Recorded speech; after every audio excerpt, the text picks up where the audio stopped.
Assalamu alaikum everyone. My name is Muhammad Numan Alam and welcome to my YouTube channel. So today we will start our lecture number 3 on random variable and probability distribution function. So in this video we will learn about the cumulative distribution function. Shortly we can write CDF. CDF stand for cumulative distribution function. If you haven't seen the first two lectures related to random variable, I have given the link in the description below. You can go there and listen to that lecture. तो आज हम cumulative distribution function के बारे में पढ़ेंगे। तो ज़रूरी है कि इससे पहले अगर आपने दो लेक्चर्स नहीं सुने हैं तो सबसे पहले आप रैंडम वेरिएबल से रिलेटेड दो लेक्चर्स को सुन लें ताकि आज का लेक्चर आपको आसानी से समझ आ सके। तो आज के लेक्चर में हम सबसे पहले कम्युलेटिव डिस्ट्रीब्यूशन फंक्शन की डेफिनेशन को डिस्कस करेंगे और इसकी मैथमेटिकल फॉर्मूलेशन भी देखेंगे और यहाँ पर कुछ एग्जाम्पल्स को भी हम डिस्कस करेंगे। तो सबसे पहले हम कम्युलेटिव डिस्ट्रीब्यूशन फंक्शन को डिफाइन करते हैं। The cumulative distribution function shortly we can write CDF. Capital F of x for a discrete random variable x is defined as capital F of x is equal to the probability of capital X is less than equal to x, where x is from minus negative infinity to positive infinity. तो cumulative distribution function को हम CDF से लिखते हैं और basically ये represent किया जाता है कैपिटल F of x से, ये इसकी नोटेशन है। और ये डिस्क्रीट रैंडम वेरिएबल के लिए यहाँ पर हम डिस्कस करने जा रहे हैं। अगर आपको डिस्क्रीट रैंडम वेरिएबल्स के बारे में नहीं पता तो सबसे पहले आप मेरे लेक्चर्स को जाके ज़रूर सुन लें ताकि आपको पता चल सके कि डिस्क्रीट रैंडम वेरिएबल्स क्या होते हैं। अब यहाँ पर ये जो कैपिटल F of x है ये बेसिकली रिप्रेजेंट कर रहा है कॉम्युलेटिव डिस्ट्रीब्यूशन फंक्शन को। अब यहाँ जो आपको स्मॉल x यहाँ पे नज़र आ रहा है, यहाँ स्मॉल x कोई भी रियल नंबर हो सकता है जो कि माइनस इन्फिनिटी से प्लस इन्फिनिटी तक है। तो यहाँ पर हम ये जो कैपिटल X है ये हमारा रैंडम वेरिएबल्स होगा और जो स्मॉल x है ये हमारी कोई भी स्पेसिफिक वैल्यू होगी जो कि माइनस इन्फिनिटी से प्लस इन्फिनिटी के दरमियान होगी। And it is also denoted by like capital F of x into small x। ये जो कैपिटल X आपको नज़र आ रहा है ये बेसिकली ये बता रहा है कि रैंडम वेरिएबल किस x का डिस्ट्रीब्यूशन फंक्शन है। So these are the three important points. If a value for capital X is small x, जैसे कि हम यहाँ पे देख सकते हैं, the probability that x is less than और equal to x is written as capital F of x। और यही मैथमेटिकल हमारी डेफिनेशन है जैसे कि यहाँ पे वर्डिंग में लिखी गई है, the probability that this capital X is less than और equal to x can be written as capital F of x। अब ये क्या होता है जी, capital F of x can be calculated by adding together probabilities that are equal to और less than x। यानी हम क्या किया करेंगे कि कैपिटल X कैसे कैलकुलेट होगा कि जो भी प्रोबेबिलिटीज़ होंगी जो कि x के इक्वल होंगी या उससे लेस होंगी उनकी तमाम प्रोबेबिलिटीज़ को हम क्या कर देंगे, ऐड कर दिया करेंगे। और जैसे कि हमें पता है जो इसकी आउटपुट आया करेगी, यानी जो भी हम फंक्शन कैलकुलेट करेंगे, जो भी इसका सोल्यूशन आएगा उसकी रेंज हमेशा 0 से 1 के दरमियान होगी। इसको हम यहाँ पर अभी डिटेल में डिस्कस करने भी जाएंगे। ओके जी, तो हम यहाँ पर एक प्रीवियस एग्जाम्पल को ही डिस्कस करेंगे। हमने पहले भी ये एग्जाम्पल डिस्कस की है। एक एक्सपेरिमेंट हम कंसिडर करेंगे, tossing a non balance coin 3 times independently, कि एक कॉइन को जब हम 3 टाइम टॉस करेंगे तो आपको याद होगा इसके सैम्पल स्पेस में ये 8 आउटपुट्स हमें नज़र आते हैं। या तो तीनों हेड होंगे, पहले 2 हेड और 1 टेल होगा, या पहला हेड दूसरा टेल और हेड होगा, और इसी तरह चलते हुए आखिर में तीनों हेड तीनों टेल होंगे। ये सैम्पल स्पेस हम प्रीवियस लेक्चर में डिटेल में डिस्कस कर चुके हैं कि ये सैम्पल स्पेस जनरेट किस तरह होती है। सो लेट्स से हम यहाँ पर x को डिफाइन करते हैं द नंबर ऑफ हेड्स। तो हम इंटरेस्टेड हैं कि हम एक रैंडम वेरिएबल ले रहे हैं नंबर ऑफ हेड्स।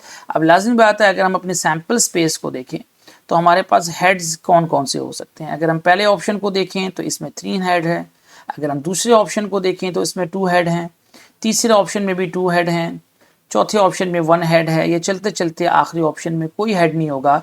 इसलिए x हमारा क्या डिफाइन हो जाएगा, 0, 1, 2 एंड 3। ये बहुत डिटेल में हमने प्रीवियस लेक्चर में डिस्कस किया था कि किस तरीके से हम रैंडम वेरिएबल्स बनाते हैं और वहाँ से प्रोबेबिलिटी मैथ फंक्शंस को डिफाइन करते हैं। इसी तरह हमें पता है कि प्रोबेबिलिटी ऑफ 0 हेड क्या होगा। अगर हम 0 हेड की प्रोबेबिलिटी निकालेंगे तो हमारे पास एक ही ऑप्शन होगा लास्ट वाला, यानी तीनों टेल वाला, क्योंकि इसमें कोई हेड नहीं आ रहा। तो उसकी प्रोबेबिलिटी क्या होगी, ऐसा एक ही ऑप्शन है 1 बाय एंड टोटल क्या हो जाएंगे हमारे पास 8 हो जाएंगे। इसी तरह हम 1 हेड आने की प्रोबेबिलिटी निकालेंगे तो 1 हेड के लिए हमारे पास ये सिर्फ 3 ही ऑप्शन है सैंपल स्पेस में जिसमें एक ही हेड आपको नजर आ रहा है, तो इसकी प्रोबेबिलिटी हो जाएगी 3 आउट ऑफ 8। सिमिलरली अगर हम 2 हेड की बात करेंगे तो 2 हेड में हमारे पास अगेन ये 3 ऑप्शंस आप देख सकते हैं जो हम सैंपल स्पेस से पिक कर रहे हैं, तो इसकी प्रोबेबिलिटी हो जाएगी 3 आउट ऑफ 8। इसी तरह जो हमारा लास्ट ऑप्शन है 3 हेड आने के लिए हमारा एक ही ऑप्शन है, तो इसकी प्रोबेबिलिटी हो जाएगी 1 बाय 8। तो इसी एग्जाम्पल को हम लेके चल रहे हैं, तो यहाँ पर हमने 0 हेड, 1 हेड, 2 हेड और 3 हेड की क्या फाइंड कर ली है, प्रोबेबिलिटी।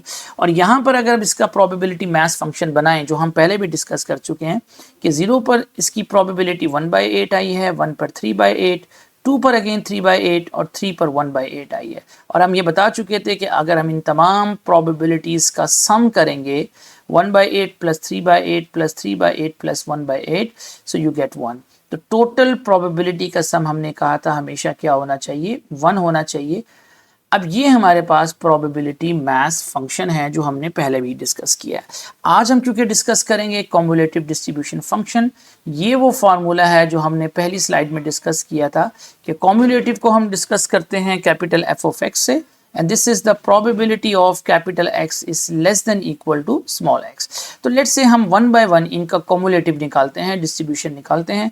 अगर हम यहाँ पर x को स्मॉल x को 0 सब्सिट्यूट करेंगे तो बाय डेफिनेशन यहाँ पर भी आपके पास आपको 0 नजर आएगा सब्सिट्यूट होता हुआ, तो ये हो जाएगा the probability of x is less than equal to 0। तो यहाँ पर ऑब्वियसली अब 0 से लेस पर तो कोई भी प्रोबेबिलिटी मौजूद नहीं है, हम देख सकते हैं कि 0 से लेस पर कोई प्रोबेबिलिटी नहीं है, तो इसका मतलब है कि हम यहाँ से 0 के इक्वालिटी के ऊपर प्रोबेबिलिटी ले सकते हैं। The probability of x is equal to 0 जो कि हमें नजर आ रही है यहाँ पे 1 बाय 8 है। सिमिलरली अगर हम x को यहाँ पर 1 सब्सिट्यूट करेंगे तो f ऑफ 1 क्या हो जाएगा, the probability of capital X is less than equal to 1, क्योंकि स्मॉल x की जगह हम 1 सब्सिट्यूट कर रहे हैं। अब इसका मीनिंग क्या होगा, इसका मीनिंग ये होगा कि हम वो तमाम प्रोबेबिलिटीज़ निकालेंगे जो 1 के भी इक्वल है और 1 से लेस भी होगी। तो ऐसी प्रोबेबिलिटीज़ कौन कौन सी हो जाएंगी, the probability of x is equal to 0 and plus the probability of x is equal to 1। तो ये दो ही ऑप्शन हैं जो इसके अंदर ऐड होते हमें नजर आएंगे। तो probability of x is equal to 0 की वैल्यू 1 बाई 8 है और at x is equal to 1 पर 3 बाई 8 है। जब आप इसको सम अप करेंगे तो यू गेट 4 बाई 8। इसी तरह हम 1 बाय 1 बाकी भी प्रोबेबिलिटीज़ को फाइंड करते हैं। लेट्स से अगर हम x को यहाँ पर 2 रखेंगे तो हमारे पास 2 के लिए भी क्या डेफिनेशन बन जाएगी, the probability of x is less than equal to 2, यानी 2 और 2 से लेस कौन कौन से ऑप्शन आपको नजर आ रहे हैं, एक 0 है, एक 1 है और एक 2 है। तो इन तमाम की प्रोबेबिलिटीज़ को जब हम सम करेंगे तो हमारे पास 7 बाई 8 आएगा। इसी तरह आखिर में अगर हम f ऑफ 3 को फाइंड करते हैं, यानी स्मॉल x की जगह हम 3 फाइंड करेंगे तो हमारे पास the probability of x is less than equal to 3 आएगा। तो इसका मतलब ये होगा 3 और 3 से लेस जितनी भी हमारे पास प्रोबेबिलिटीज़ होंगी उनको हम सम कर देंगे तो वो हमारे पास आएगी 0, 1, 2, 3। और इन तमाम की प्रोबेबिलिटीज़ को हम यहाँ पर क्या कर देंगे, सम कर देंगे, तो हमारे पास आंसर क्या आ जाएगा, 1 आ जाएगा। तो ये एक सिंपल सा तरीका है जिसके ज़रिए हम CDF यानी कॉम्युलेटिव डिस्ट्रीब्यूशन फंक्शन को फाइंड कर सकते हैं। और बाय डेफिनेशन अब आपको ये समझ आ जाएगा कि मैथमेटिकली ये कैसे कैलकुलेट हो रहा है।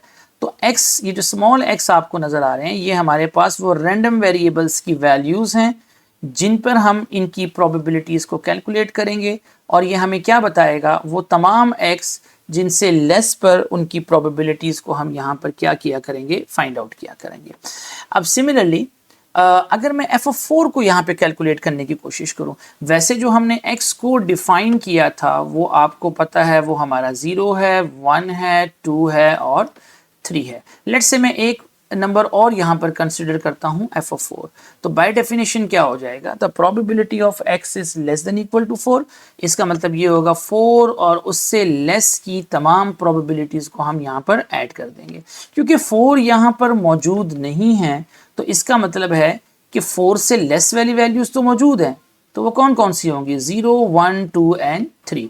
तो हम क्या करेंगे, इन तमाम प्रोबेबिलिटीज़ का सम करेंगे और जब आप इनकी वैल्यूज़ को सब्स्टिट्यूट करेंगे तो आपको नज़र आएगा कि इसका आंसर भी हमारे पास 1 ही आ रहा है। तो इसका मतलब क्या हुआ, अगर मैं यहाँ पर f(4) के बाद f(5) को भी कैलकुलेट करूँगा तो आप ज़रा ये सोचें कि अगर आप f(5) को कैलकुलेट करेंगे तो बाय डेफिनेशन हमारे पास ये बन जाएगा capital X is less than equal to 5, क्योंकि 5 तो हमारे पास रैंडम वेरिएबल्स में मौजूद नहीं है। तो इसका मतलब ये है कि 0 से लेकर 3 तक की तमाम प्रोबेबिलिटीज़ को जब हम ऐड करेंगे तो इसका आंसर अगेन हमारे पास 1 ही आ जाएगा।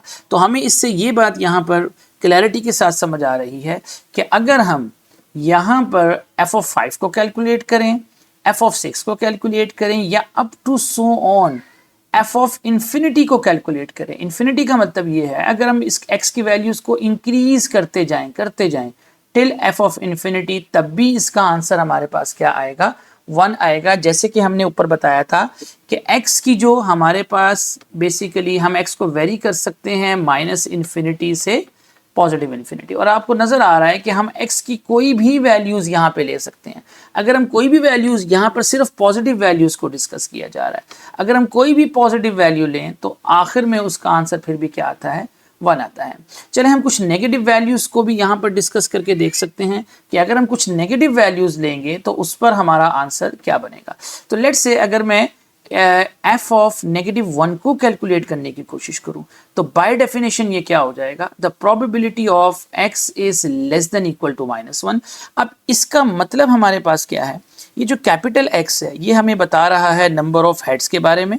तो x जो है वो -1 या इससे छोटा हो, इसकी प्रोबेबिलिटी क्या होगी, क्योंकि हमें पता है x की जो वैल्यू है वो -1 नहीं हो सकती, क्योंकि हमारा जो x डिफाइन हुआ है वो तो हमारी पॉजिटिव नंबर्स पे डिफाइन है 0, 1, 2 एंड 3 पर।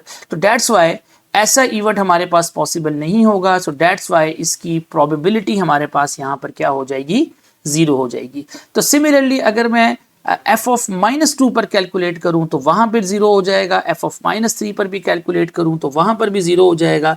अगर हम इस प्रोसेस को कंटिन्यू रखेंगे तो ये तमाम नेगेटिव वैल्यूज़ के लिए अप टू -∞ ये आंसर हमारे पास 0 ही आएगा।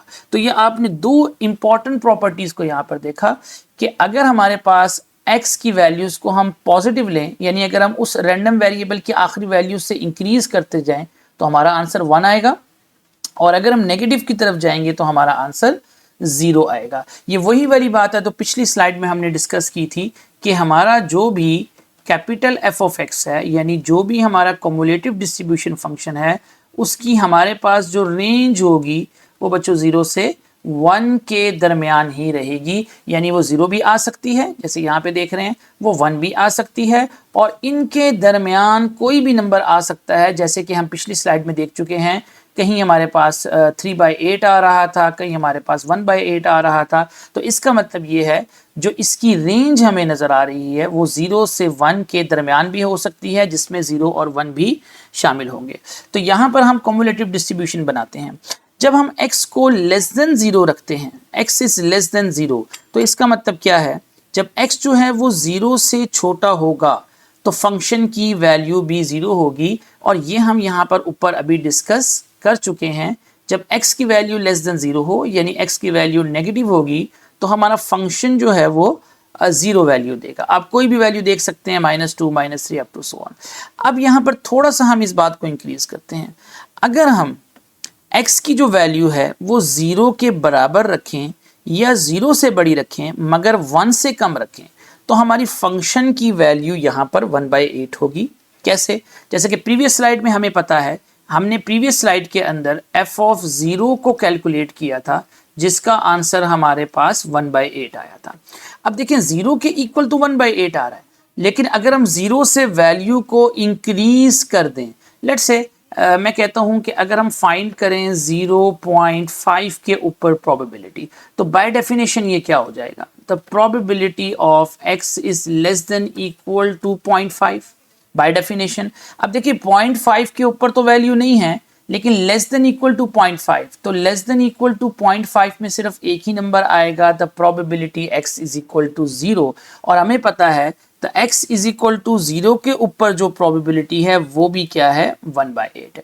तो आप देख सकते हैं कि 0 के ऊपर भी फंक्शन की वैल्यू 1/8 है, 0.5 के ऊपर भी 1/8 है। अगर मैं इस प्रोसेस को लेट्स से 0.9 के ऊपर भी कैलकुलेट करूंगा तब भी मेरी फंक्शन की वैल्यू 1/8 ही रहेगी। तो आप देख सकते हैं कि अगर x को हम 0 के इक्वल रखें तो हमारी फंक्शन की वैल्यू 1/8 है, और 0 से अगर हम इंक्रीज करते रहें लेकिन 1 को उसमें शामिल नहीं करना, 1 से पहले पहले, तो हमारी फंक्शन की जो वैल्यू होगी वो क्या हो जाएगी 1/8 हो जाएगी। इसी तरह हम एक और इंटरवल यहाँ पे जनरेट करते हैं कि अगर x की जो वैल्यू है वो 1 के तो इक्वल हो, 1 से बड़ी हो मगर 2 से क्या हो छोटी हो, तो हमारे फंक्शन की वैल्यू क्या हो जाएगी 1/2। ये भी हम देख सकते हैं कि प्रीवियसली हमने देखा था कि फंक्शन की वैल्यू जो 1 है, 1 के ऊपर हमारे पास 1/2 थी, पिछली स्लाइड में हमने कैलकुलेट किया हुआ है। लेट्स से अगर मैं 1 से इसको इंक्रीज करता हूं और 1.5 पर मैं इसको फाइंड आउट करता हूं, तो बाय डेफिनेशन मेरे पास ये क्या हो जाएगा, the probability of x less than equal to 1.5। तो 1.5 से लेस और इक्वालिटी की वैल्यू, क्योंकि ये वाले 1.5 टाइप के नंबर तो हमारे पास डिस्क्रीट में मौजूद नहीं है, तो लेस देन 1.5 में सिर्फ एक ही नंबर आएगा, वो हमारे पास कौन सा होगा आप देख सकते हैं, एक probability of x is equal to 0 होगा और एक 1 होगा। जब हम इनको कैलकुलेट करके देखेंगे तो आप देखिएगा इसके ऊपर भी हमारी फंक्शन की जो वैल्यू है वो 1/2 ही आ रही होगी। सो दैट्स वाई आपको नजर आ रहा है कि फंक्शन की वैल्यू हमारे पास 1/2 है।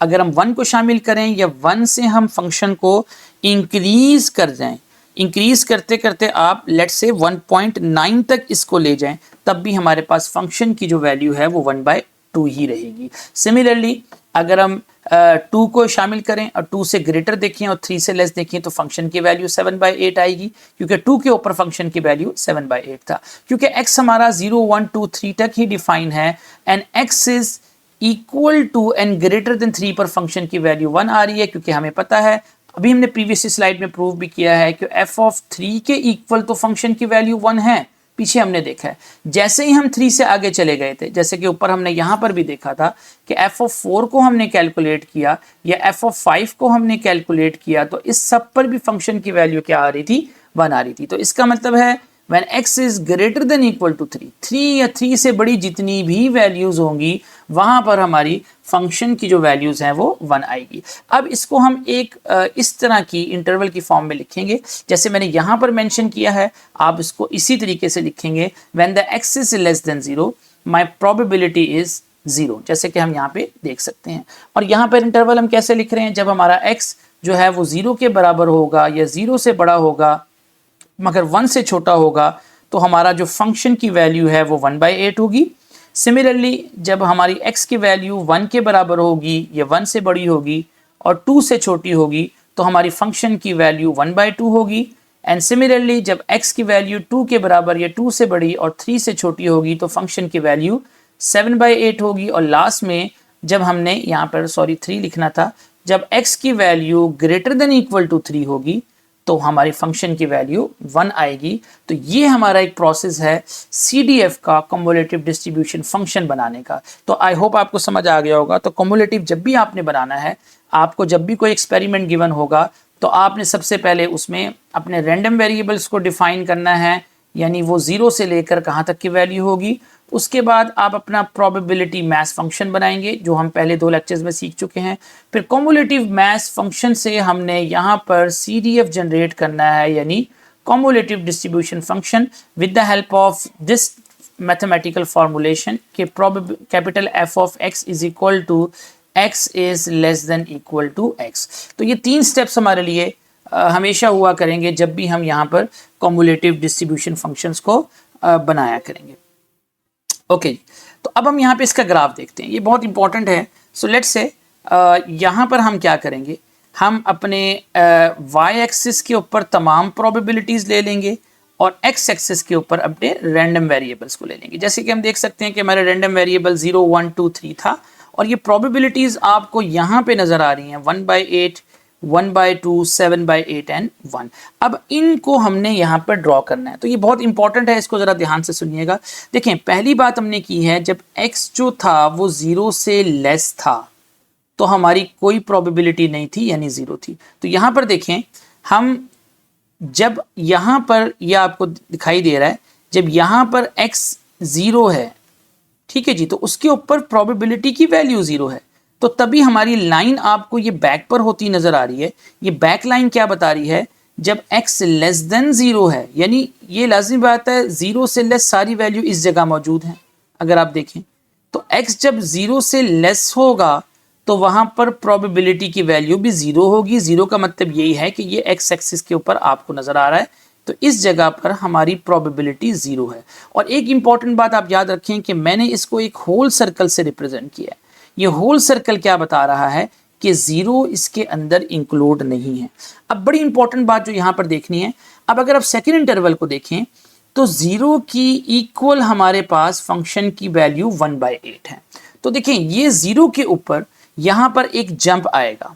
जंप क्यों आएगा, क्योंकि x इक्वल टू 0 पर फंक्शन की वैल्यू 1/8 है।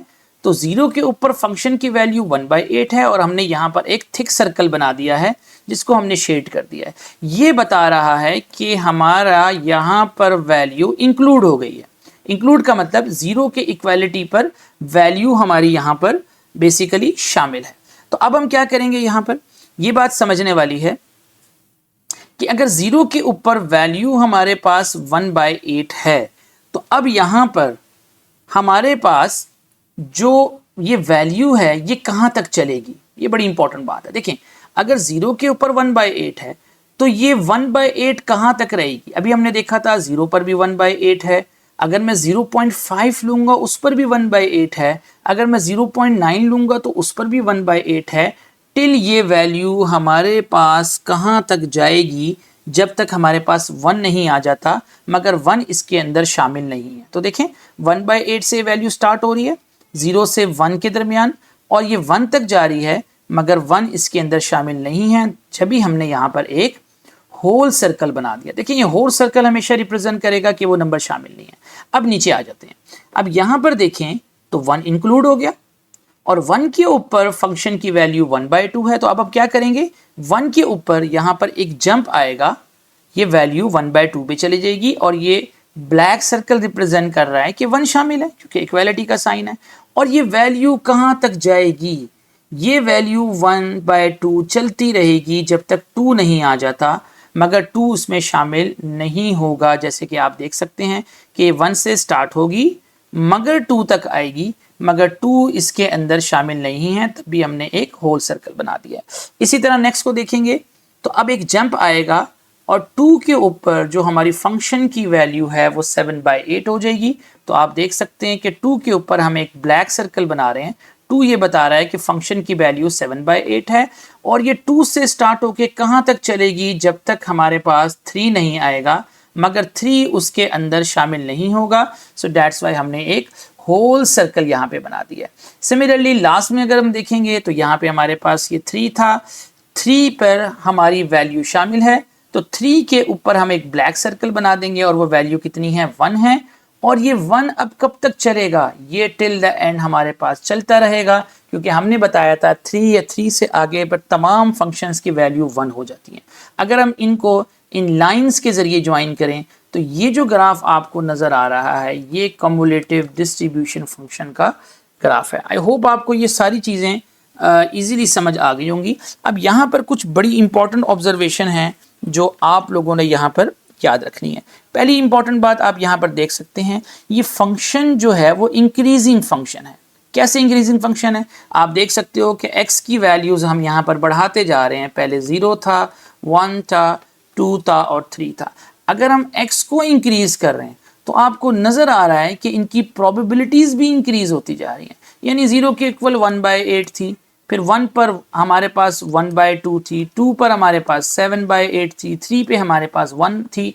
तो आप देख सकते हैं कि जैसे जैसे हम x को इंक्रीज कर रहे हैं तो हमारा फंक्शन की वैल्यू भी इंक्रीज होती जा रही है और हमें ग्राफ भी बता रहा है कि ये हमारे पास एक नॉन डिक्रीजिंग फंक्शन का ग्राफ है, यानी ये इंक्रीजिंग फंक्शन का ग्राफ है। तो हम यहाँ पर कह सकते हैं कि जो भी CDF हमारे पास आएगा वो एक इंक्रीजिंग फंक्शन होगा, इसकी प्रोबेबिलिटीज हमारे पास पॉजिटिव में होंगी।